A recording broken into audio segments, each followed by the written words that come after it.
പ്രതിപക്ഷ നേതാവ് ഒരു വലിയ ആരോപണം ഉന്നയിച്ചിരിക്കുകയാണ്. ദേശീയപാത നിർമ്മാണവുമായി ബന്ധപ്പെട്ട് അതിൻ്റെ ഉപകരാർ കൊടുത്തിരിക്കുന്നത് വലിയ അഴിമതിയുണ്ട് എന്നാരോപിക്കുന്നു. ഒപ്പം തന്നെ അതുകൊണ്ടാണ് കേന്ദ്രത്തിനെതിരെ സംസ്ഥാന സർക്കാർ, മുഖ്യമന്ത്രിയും പൊതുമരാമത്ത് വകുപ്പ് മന്ത്രിയൊന്നും പറയാത്തത്.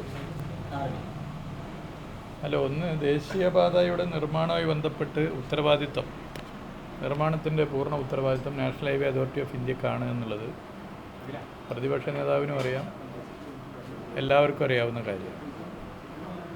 അതുമായി ബന്ധപ്പെട്ട് സംസ്ഥാന സർക്കാർ എടുത്തിട്ടുള്ള നിലപാടും എല്ലാവരും അറിയുന്ന കാര്യമാണ്. National highway authority of India ഇതുമായി ബന്ധപ്പെട്ട് നടപടി സ്വീകരിച്ച് മുന്നോട്ട് വരുന്നു. സംസ്ഥാന സർക്കാരിൻ്റെ നിലപാട് നേരത്തെ അറിയിച്ചതുമാണ്. ഈ ജൂൺ മാസം 4-ാം തീയതി കേരളത്തിൻ്റെ ബഹുമാനപ്പെട്ട മുഖ്യമന്ത്രി ശ്രീ നിതിൻ ഗഡ്കരിയെ കാണുന്നുണ്ട് ഡൽഹിയിൽ പോയി. പ്രതിപക്ഷ നേതാവ് ഇപ്പോൾ ഇങ്ങനെ വിളിച്ചു പറയുന്നതിൻ്റെ കാരണം മറ്റൊന്നുമല്ല, നിലമ്പൂർ തെരഞ്ഞെടുപ്പാണ്. നിലമ്പൂർ തെരഞ്ഞെടുപ്പുമായി ബന്ധപ്പെട്ട് ഇക്കഴിഞ്ഞ 2-3 ദിവസത്തെ സംഭവ വികാസങ്ങൾ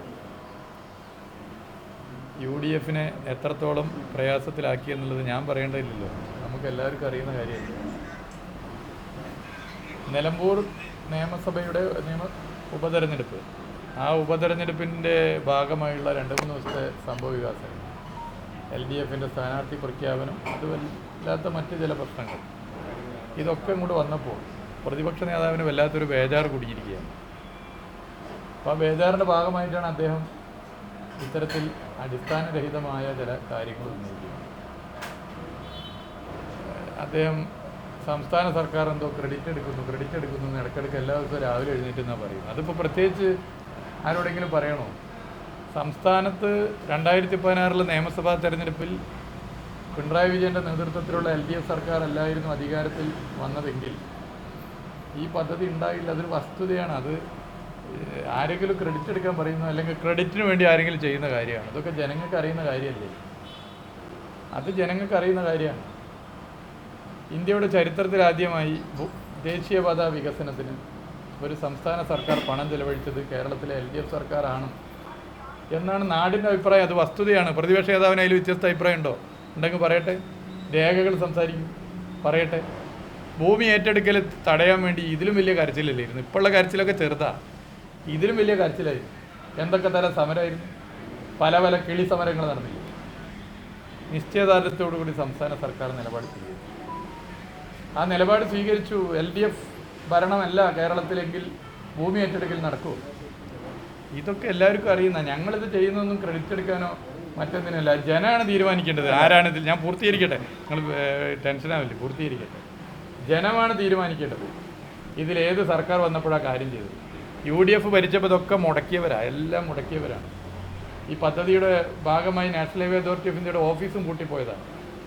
അപ്പം ഞങ്ങൾ ചെയ്ത കാര്യം ഞങ്ങൾ ജനങ്ങളോട് പറയില്ലേ? പ്രത്യേകിച്ച് നിങ്ങൾ മാധ്യമ സുഹൃത്തുക്കൾ, നിങ്ങളെ കുഴപ്പമില്ല, നിങ്ങളുടെ മറ്റ് ചില മുകളിലുള്ളവരുടെ രാഷ്ട്രീയ താല്പര്യത്തിൻ്റെ ഭാഗമായി ഞങ്ങൾ ചെയ്ത കാര്യങ്ങളൊക്കെ തന്നെ ജനങ്ങൾ എത്തിക്കാൻ തയ്യാറാകാത്ത സ്ഥിതി വന്നാൽ ഞങ്ങൾ സാധ്യമാകുന്ന വഴി ഞങ്ങൾ സ്വീകരിക്കും. അതിന് സോഷ്യൽ മീഡിയ ഞങ്ങൾ ഉപയോഗിക്കുന്നുണ്ട്. അതിലെന്തെങ്കിലും തെറ്റുണ്ടോ? കേരളത്തിൻ്റെ ചരിത്രത്തിൽ ഏറ്റവും അധികം റീൽസ് ഉപയോഗിച്ച പ്രതിപക്ഷ നേതാവിൻ്റെ പേര് VD സതീശനാണ്. അദ്ദേഹത്തിൻ്റെ ഫേസ്ബുക്ക് എടുത്ത് പരിശോധിച്ച് നോക്കി, എന്തൊക്കെ തരം അദ്ദേഹമാണ് റീൽസിനെതിരെ പ്രസംഗിക്കുന്നത്. ഞങ്ങൾ പ്രചരിപ്പിക്കുന്ന വീഡിയോകൾ, ഞങ്ങൾ പ്രചരിപ്പിക്കുന്ന റീൽസ്, ഞങ്ങൾ പ്രചരിപ്പിക്കുന്ന ഷോർട്സ്, ഞങ്ങൾ പ്രചരിപ്പിക്കുന്ന ചിത്രങ്ങൾ കൺസ്ട്രക്റ്റീവാണ്, ക്രിയാത്മകമാണ്, ഒരു നാടിൻ്റെ വികസനവുമായി ബന്ധപ്പെട്ട് ജനങ്ങളിൽ എത്തിക്കുന്ന ഇടപെടലാണ്. എന്നാൽ പ്രതിപക്ഷ നേതാവിൻ്റെ ഫേസ്ബുക്ക് തുറന്നു നോക്കിയാൽ അതിൽ റീൽസും വീഡിയോസും കണ്ടാൽ പനിയില്ലാത്തവന് പനി വരും. ആളെ പേടിപ്പിക്കുന്ന നിലയിലുള്ള കാര്യങ്ങളല്ലേ. അപ്പോൾ കേരളത്തിൻ്റെ ചരിത്രത്തിൽ ഏറ്റവും അധികം റീൽസ് ഉപയോഗിച്ച പ്രതിപക്ഷ നേതാവ് തന്നെ റീൽസിനെതിരെ പ്രസംഗിക്കുക. പിന്നെ എന്താ അദ്ദേഹം പറയുന്നത്? LDFും BJPയും തമ്മിലുള്ള ബാന്ധവമാണ്. ആരാ പറയുന്നത്? RSSൻ്റെ തലവൻ്റെ ഫോട്ടോയുടെ മുമ്പിൽ കുമ്പിട്ട് നിന്ന് നമസ്കാരം അർപ്പിച്ചിട്ട് രാവിലെ ഇറങ്ങുന്നയാളാണ് ഇതിനെക്കുറിച്ച് പറയുന്നത്. ഞങ്ങളുടെ രാഷ്ട്രീയ നിലപാട് വ്യക്തതയോടുള്ള രാഷ്ട്രീയ നിലപാടല്ലേ. അപ്പോൾ ഇതൊക്കെ എല്ലാവർക്കും അറിയാം. അത് ഞാൻ പ്രതിപക്ഷ നേതാവിനെ കുറ്റപ്പെടുത്തില്ല. കാരണം ഈ സംഭവ വികാസങ്ങൾ അദ്ദേഹത്തെ വല്ലാതെ പ്രയാസപ്പെടുത്തിയിട്ടുണ്ട്. UDF രാഷ്ട്രീയത്തെ ജനങ്ങൾ കൂടുതൽ തിരിച്ചറിയുന്നു. നിലമ്പൂരിൽ ഇടതുപക്ഷ ജനാധിപത്യ മുന്നണിയുടെ സ്ഥാനാർത്ഥി സഖാവ് M. സ്വരാജ് ചുറ്റികരിവാൾ നക്ഷത്രം ചിഹ്നത്തിൽ നല്ല ഭൂരിപക്ഷത്തിന് വിജയിക്കും എന്ന വസ്തുത തിരിച്ചറിഞ്ഞതിൻ്റെ ബേജാറാണ് ഇത്തരം പ്രതിപക്ഷ നേതാവിൻ്റെ പരാമർശം. അലയൻസിന്റെ പാലമാണ് ഗഡ്കരി. വലിയ തരത്തിൽ അഴിമതി നടന്നു. അപ്പോൾ പോലും സംസ്ഥാന സർക്കാരിന്റെ ഭാഗത്ത് ഏതെങ്കിലും തരത്തിൽ വിമർശനം ഉയരുന്നില്ല. അതിന്റെ ഒരു ബാന്ധവത്തിന്റെ തുടർച്ചയായിട്ടാണ് ഇപ്പോൾ നിലമ്പൂരിൽ നടക്കുന്നതെന്നാണ്. അതോടൊപ്പം തന്നെ പറയുന്നത് ഈ UDF-ന്റെ വോട്ട് ഭിന്നിപ്പിക്കാനുള്ള ശ്രമമാണ് BJP-യുടെ ഭാഗത്ത് നടക്കുന്നത്. സ്ഥാനാർത്ഥി പ്രഖ്യാപനം നടക്കുന്നതാണ് ഇന്നത്തെ സ്ഥാനാർത്ഥി. അല്ല, ഞാൻ അതിൽ രണ്ട് കാര്യം പറയാം. ഒന്ന്, national highway authority of India ഇതിലെടുത്തിട്ടുള്ള നിലപാടുണ്ട്. സംസ്ഥാന സർക്കാർ ചെയ്യേണ്ട കാര്യങ്ങളും എടുക്കേണ്ട സമീപനവും ഒക്കെ എടുത്തിട്ടുള്ളൂ. ബാക്കി 4-ാം തീയതി ഞങ്ങൾ ശ്രീ നിതിൻ ഗഡ്കരിയെ കാണുന്നുണ്ട്. പ്രതിപക്ഷ നേതാവിൻ്റെ പ്രശ്നം എന്താണെന്ന് വെച്ചാൽ ഈ പദ്ധതി, പ്രതിപക്ഷ നേതാവിനെ വ്യക്തിപരമായിട്ട് ഞാൻ പറയില്ല, UDF-ലെ പലരുടെയും പ്രശ്നം, ഈ പദ്ധതി പൂർത്തീകരിക്കപ്പെടരുത്, ഈ പദ്ധതി ആകെ മുടങ്ങണം. നിങ്ങൾ കണ്ടില്ലേ, അത് ആ ഒരു ദൗർഭാഗ്യകരമായ സംഭവം ഉണ്ടായപ്പോൾ എല്ലാവരും പ്രയാസപ്പെട്ടു, നമ്മളൊക്കെ പ്രയാസപ്പെട്ടു. എന്നാൽ ഇതാ കിട്ടിപ്പോയി എന്നുള്ളതിൽ ഒരു ആഹ്ലാദ നൃത്തമാടുന്ന നിലയിലല്ലേ ചില നേതാക്കന്മാർ, UDF നേതാക്കന്മാരുടെ പ്രസ്താവന. ഈ പദ്ധതി ഞങ്ങളുടെ കാലത്ത് എന്തായാലും ഇത് പരമാവധി ഭരിക്കുന്ന സമയത്ത് ഇത് മുടക്കിയിട്ടുണ്ട്, ഇനി നടക്കരുത് എന്ന ചിന്താഗതിയാണ് ഇത്തരം പ്രസ്താവനകളുടെ പിന്നിൽ. അതിൻ്റെ ഭാഗമായിട്ട് ഇതെങ്ങനെയാണ് മുടക്കാൻ പറ്റുക ഈ പദ്ധതി എന്നുള്ളതാണ്. സംസ്ഥാന സർക്കാർ പൊതുമരാമത്ത് വകുപ്പ് മന്ത്രി നാഷണൽ ഹൈവേ അതോറിറ്റി ഓഫ് ഇന്ത്യയുടെ തലവൻ്റെ കോളർ പിടിച്ച് 2 പൊട്ടിച്ചിട്ടാണോ പ്രതിഷേധം രേഖപ്പെടുത്തേണ്ടത്? എന്നിട്ട് ഇങ്ങനത്തെ ഒരു പദ്ധതി ഈ നാട്ടിൽ വേണ്ട, നിങ്ങൾ ഒറ്റ നീ വഴിക്ക് വരണ്ട എന്ന സമീപനമാണോ ജനം ആഗ്രഹിക്കുന്നത്? ജനം ആഗ്രഹിക്കുന്നത് എന്താ? നിർമ്മാണത്തിലെ അപാകത വളരെ ഗൗരവത്തിൽ കണ്ട് അതിനെതിരെ തിരുത്തൽ നടപടി സ്വീകരിക്കണം. തെറ്റാരെങ്കിലും ചെയ്തിട്ടുണ്ടെങ്കിൽ അവർക്കെതിരെ കർക്കശ നിലപാട് സ്വീകരിക്കണം.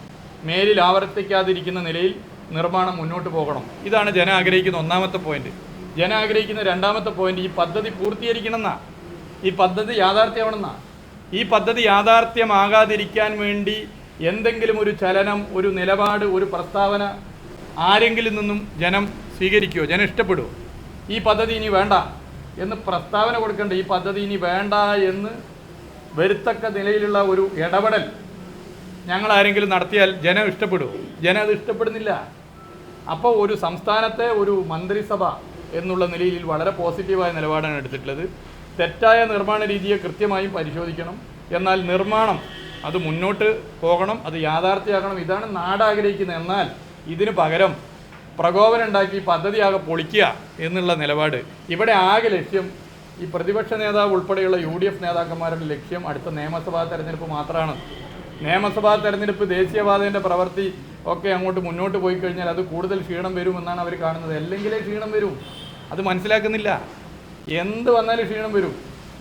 ഇടതുപക്ഷ സർക്കാരിൻ്റെ ഭരണ നേട്ടങ്ങൾ ജനങ്ങളിൽ എത്തിച്ച് മുന്നോട്ട് പോകണം. അപ്പോൾ അങ്ങനെ പോകുമ്പോൾ ഇത് മുടക്കുക എന്നുള്ള നിലപാട് സ്വീകരിക്കുക.